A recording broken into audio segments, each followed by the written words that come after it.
da cay daru yaa jàppale excellent ay doon keer sa bopp yaa ko travaillé ay doon keer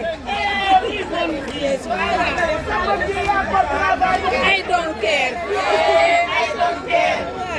sa bibi yaa ko travaillé ay doon keer la santé avant tout la santé avant tout la santé avant tout la santé avant tout ñu ngi la santé avant tout la santé avant tout la santé avant tout la santé avant tout la santé. L'esca daf leen di utiliser pour sensibiliser chaque fois suñu waree dem ci quartier suñu waree dem ci dëkk yéen la ñuy jiital ngeen wax ak askan yi pour ñu ñëw ba yéenay bàjjenu gox yéen bàjjenu gox yi laay wax. moo bàjjenu gox. ah mais bàjjenu gox boobule soo demee bitim réew. di wax lan mooy bàjjenu gox mooy les marraines de quartier. Donc c'est une innovation sénégalaise et qui est bien répandue. ñeneen ñi relais communautaire lañ koy ooyee mais fii ñun bàjjenu gox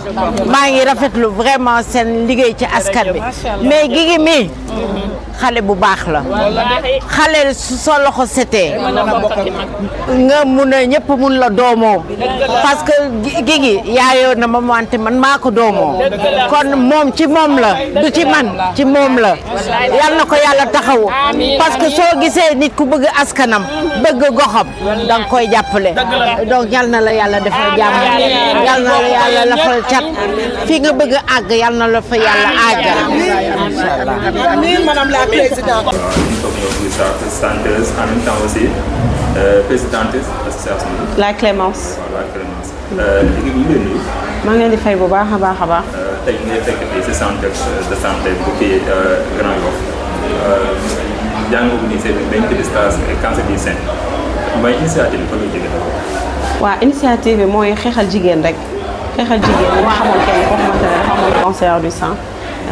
feebar bu yóbbu ko mu nekkoon lu ma métti bi ma demee ba dugg ci musique bi nag ma ne il faut que ma am loo xamante ne dama koy indil population sénégalaise bi muy lutte contre les cancers du sein et du col de l'utérus muy les cancers de la femme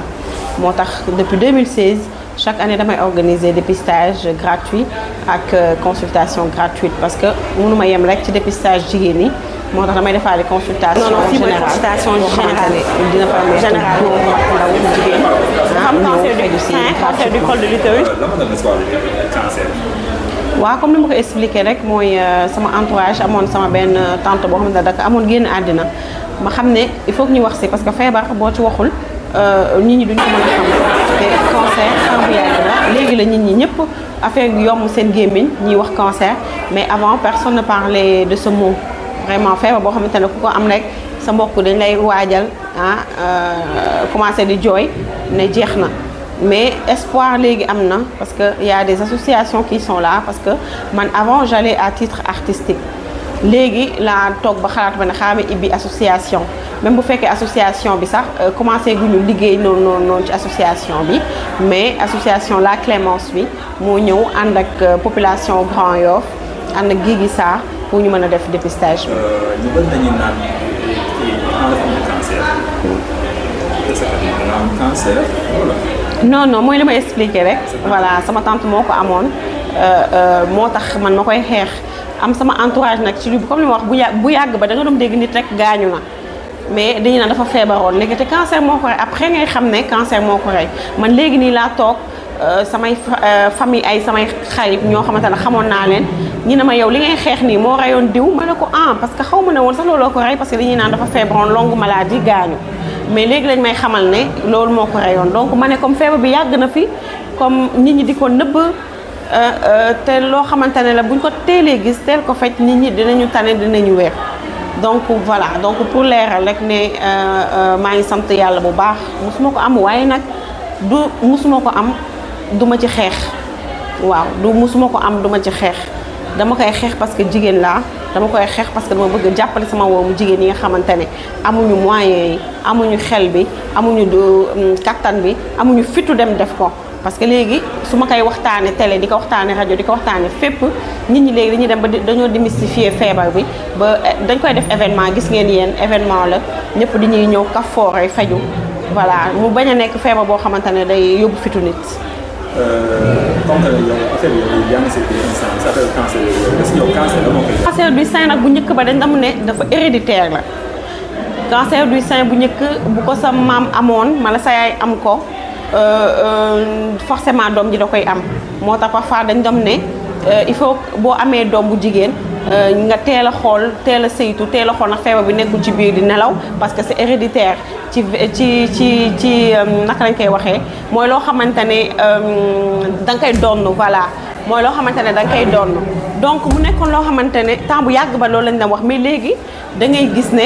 dafay am kenn koo xam ne ci famille moom dong moo ko fay am mais si la ñu xool tamit bu ko moom kese amee ci famille yaayam gaañu na te yaayam kenn xamul tamit lan moo ko rey donc dañuy sëkkandiku rek ba tey ne affaire de héréditaire la parce que yaay ji dafay gaañu te peut-être cancer du sein bi moo ko reyoon moo tax xamuñu ne yaayam wala maamam amoon na ko moom mu ñëw dal ko. yow leneen loo xam ne soo ko defee dina tax nit ñi duñ ko am kanam. waaw mooy li may def nii depuis 9 ans mooy sama sensibilisation bi ma commencé mooy samay conférence yi may def ak docteur yi nga xamante ne ñoo ma ci doon jàppale muy docteur Diop Aristide Le Dantec du ma taay di ko wax parce que samay début dama doon def conférence boo xamante ne docteur bi day ñu expliquer femmes yi di teel a sabablu parce que mieux vaut prévenir que guérir affaire yi boo ko teelee dépister teel ko xam dañ koy faj feebar la xanaa tey boo amooy palu sax te fejoo da ngay dee asatuma cancer donc cancer n'est pas synonyme de la mort c'est une maladie qu'on peut soigner. peut-être yaa ngi koy suuf yaa ngi gis ne ñu naan cancer du sein la moo ko éviter ba su fekkee dañuy ñoom si wenn yooyu quoi succès sein genre yooyu tamit. waaw loolu l'organisation mondiale de la santé moo ko wax parce que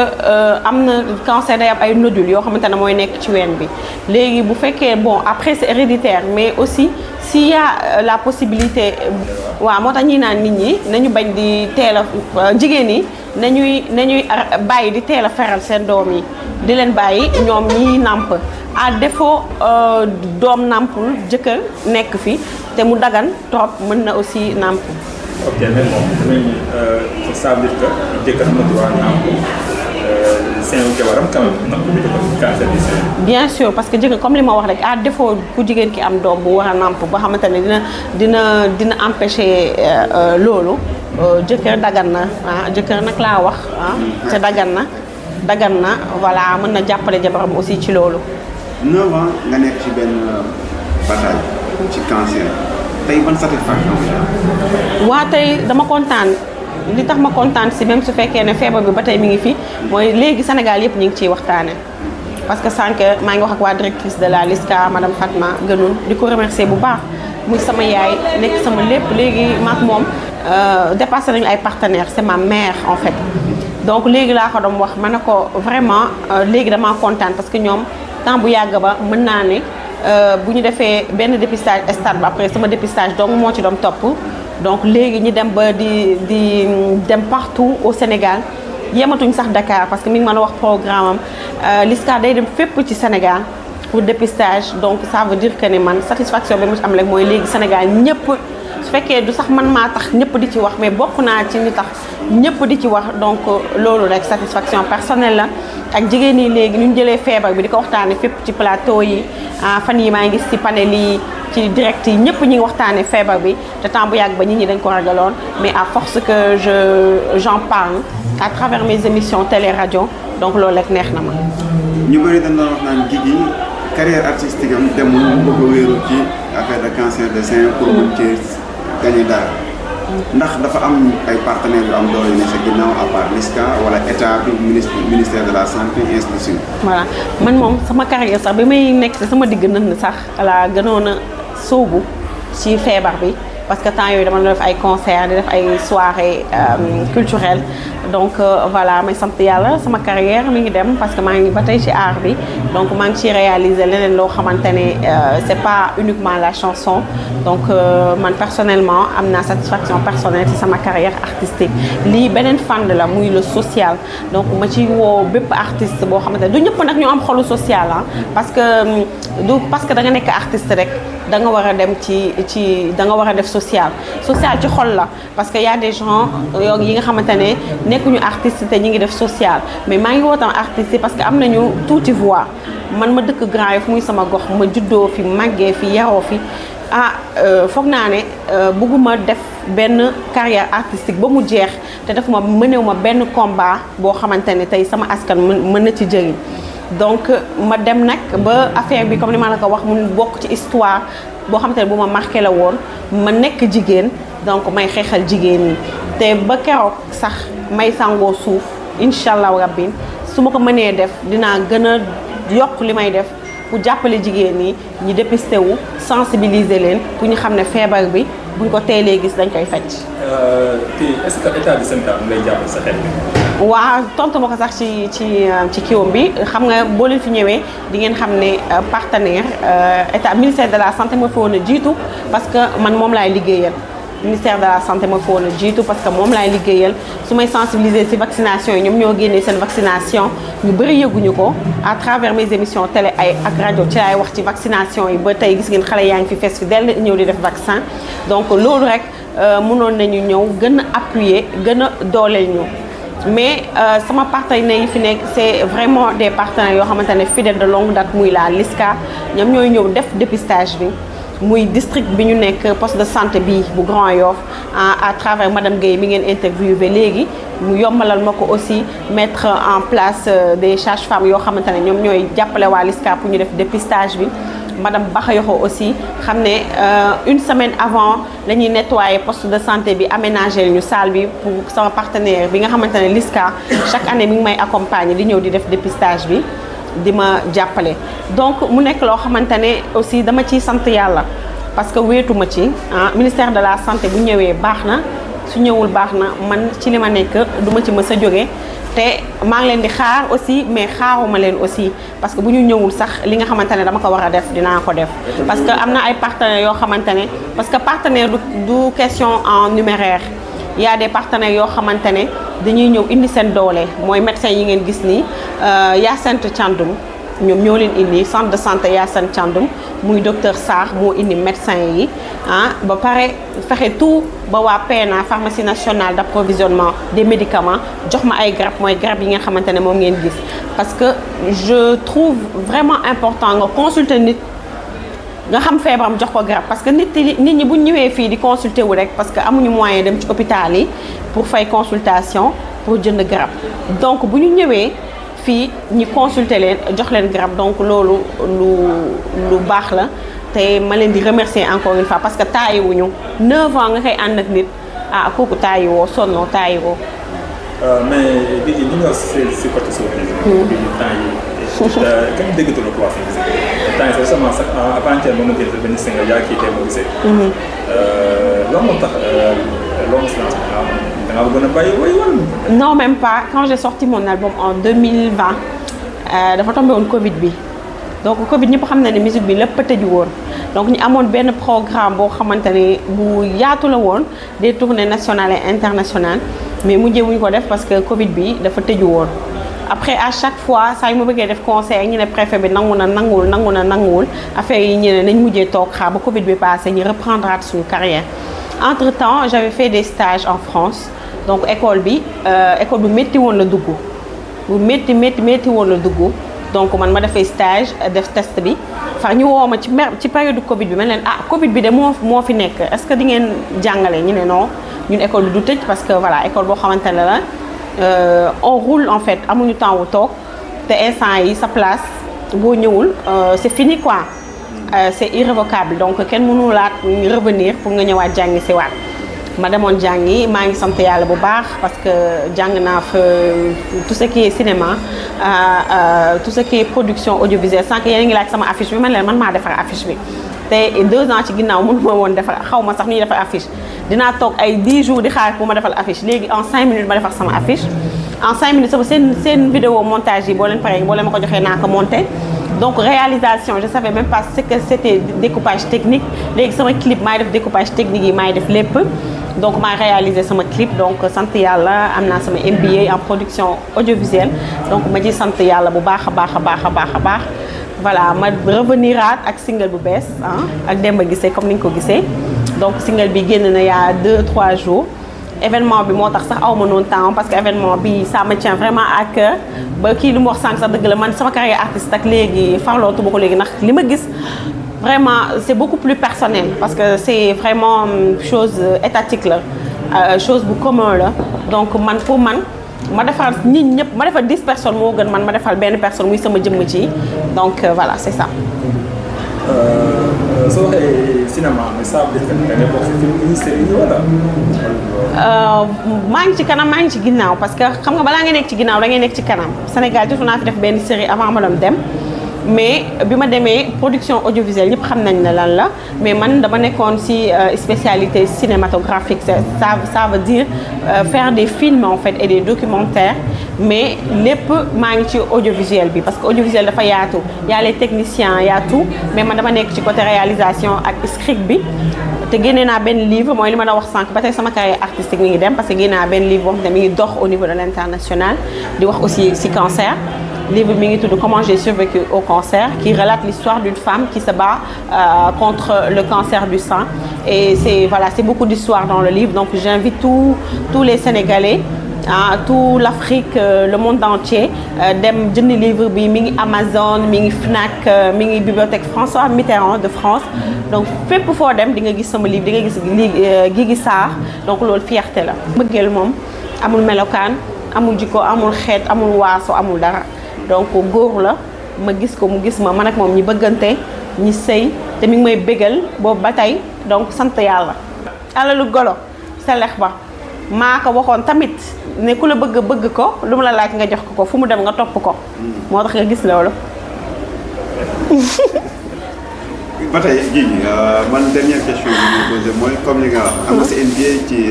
cinématographie naka nga gisee cinéma bi nga xam ne film yi am Sénégal série yi ainsi de suite naka nga ko gisee non série moom je les félicite je les encourage côté artiste sax laay wax dafa métti donc te amuñu benn soutien que ça soit dans le monde de la santé dans le monde de la culture ñëpp a yem kenn amul benn aide mais ñi ngi góorgóorlu ñi ngi ñëfee man li ma leen di ñaan rek mooy ñi constant en fait parce que da ngay gis parfois benn série day génn première saison deuxième saison artiste actrices yi xuloo génn ci série bi ñi leen di remplacer bon mënul ñàkk mais bu récurrent way day nekk loo xamante ne c'est pas du tout professionnel donc ñoom nañu fexe xool naka la ñuy def pour jàppale artistes yi ba nga xamante ne saison yëpp dañ koy remplir message bi mën a jàll parce que série seen scénario yi c'est vraiment intéressant mais le problème mooy artistes yi duñu toog il y a tout le temps de changement d'acteurs d'actrices xuloo bi fii ma la saison bi après saison 1 lay yem saison 2 du am saison 3 du am donc voilà li may ñaan rek mooy itam gouvernement bi ministère de la culture jàppale artistes yi jàppale maison de production yi même su fekkee privé la sax amuñu yenn moyens yi moo tax xam naa les artistes ne restent pas moo tax duñu mën a toog parce que en général képp ku lay wax ci mbirum damaa bàyyi rek waxu fay lay wax fay bi moo dul demee noonu donc nañ leen jàppale bu baax a baax. Merci pour les 9 ans. Merci beaucoup, c'est moi qui vous remercie. Vous aussi d'être toujours présent, de m'accompagner ci sama édition yëpp. De remercier encore une fois à district bi nga xamante ne chaque année ñoom ñoo may accueillir vraiment mettre en place toutes les dispositions nécessaires parce que xam nga tamit su ma ko bëggoon def tamit ñoom ñi méttil ko man doomu séeréer laa man damay gedd damay jël samay bagages dem mais ku toog 9 ans am na jàmm fi mu nekk. Voilà di wax nag femmes yi allez vous faire dépister aujourd'hui man la peut-être moment bi ngeen di seetaan émission bi dina fekk dépistage bi jeex mais on est au mois d'octobre et la Ligue sénégalaise organise partout dans le Sénégal des dépistages gratuits donc dem leen ngeen dépister wu et voilà boo leen amee loolu leen xamante ne suspect na ngeen rapproché wu auprès de la Ligue sénégalaise qui lutte contre les cancers du sein di leen remercier encore une fois. maaleykum salaam. ñu ngi nuyu di la dalal. ñu ngi lay fay bu baax. tur bi naka la. madame Gaye Fatou Diaw Cissé. maîtresse sage-femme maternité Grand Yoff. moom la ñuy wax aussi poste de santé Grand Yoff 2. ok loolu mën a wax tey ci consultation gratuite boobu fii tey ak kii bi ak kii dépistage cancer col de l'utérus ak kii cancer du sein bi. waaw li ma si mën a wax mooy rafetlu nañ ko bu baax di sant association La Clémence Guigui Sarr jiite ko muy suñu sœur bu baax ñu yàgg liggéey ak moom nag depuis des années ñuy ànd ak moom di def dépistage bii ñuy def tey di xeex lépp lu nga xam ne moo nekk cancer du col ak cancer du sein ñu koy def toutes les années ak association bi muy wàllu dépistage bi ñuy xool cancer du col bi di tam def dépistage cancer du sein bi di def vaccination xale yi nga xam ne xale yu jigéen yi am nañ 9 ans ba 14 ans di defaale tamit ay campagne de sensibilisation waaw. ok cancer bi loolu mën a wax fii si population Grand Yoff mu ngi élevé mu ngi wàññeeku wala depuis bi ñu commencé def seen kii dépistage yi. waaw depuis bi ñu commencé dépistage bi nag gis nañ ne mi ngi wàññeeku parce que loolu mooy intérêt dépistage bi intérêt bi mooy mu wàññeeku parce que bu ñu fekkee ne dem nañ ci population bi wax leen lan mooy cancer bi lan nañ la ñuy def pour moytu ko foog naa ni day wàññeeku te ci loolu lañ nekk depuis des années ak association bi ak Guigui. mais association bi soo leen defee dépistage est-ce que yéen a ngi rencontré ñoo xam ne ñu ngi soog am cancer bi quoi mais xamaguñ ko wax dëgg dépistage bi ngeen di organiser fii. waaw am nañ ci ay quelques cas ànd ak tamit waa LISCA ñun loolu mooy suñu chance